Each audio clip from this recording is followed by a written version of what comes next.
Hello everyone. आज चाहिँ हामी एउटा बक्सको चाहिँ एरिया र भोल्युम पत्ता लगाउनेछौँ। अब्जेक्ट एन्ड क्लासको पार्ट 2। त्यसको लागि पहिला जावा क्लास क्रिएट गरौँ, डे 5 भनेर। ओके, डे 5 क्रिएट भयो। त्यसपछि मेन क्लास दिउँ, public static void main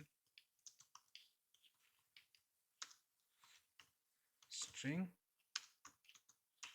argument।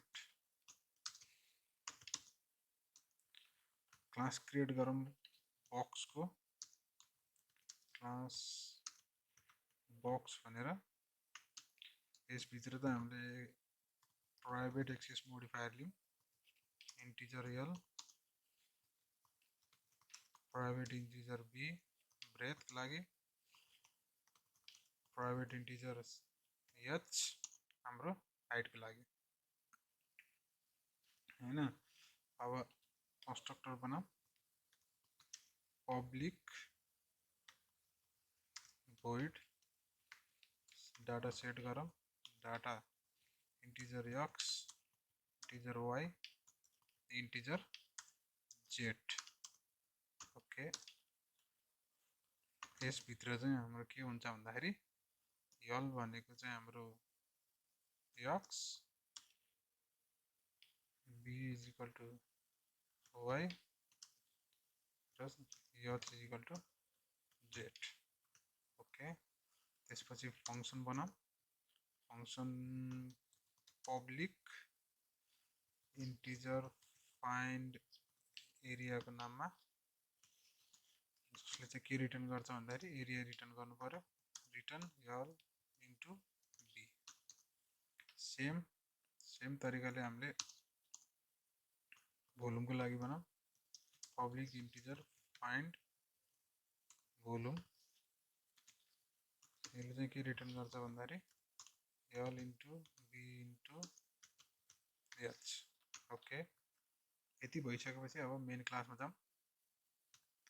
Main क्लासमा बक्सको अब्जेक्ट बनाऊँ, box B is equal to new box भनेर अब्जेक्ट बनाऊँ। पहिला अनि त्यसपछि डाटा सेट गर्नु पर्यो, बी डट सेट। पहिला यहाँ रिकमेन्ड भइरहेछ त्यही नै हो, तीनटा इन्टिजर भ्यालु दिनु पर्यो, 5 4 3 दिउँ। त्यसपछि इन्टिजर एरिया भनेको चाहिँ के हो, बी डट हाम्रो के हो एरिया पत्ता लगाउने हो नि त, त्यही भएर फाइन्ड एरिया। त्यसलाई प्रिन्ट गरौँ, area of box is equal to area. Okay, त्यसपछि भोल्युमको लागि नि सेम गरौँ, इन्टिजर युएम volume is equal to B dot find volume. Okay, त्यसपछि यसलाई प्रिन्ट गरौँ, volume of box is plus volume. Okay, भोल्युमको स्पेलिङ मिस्टेक भएछ, VOLUME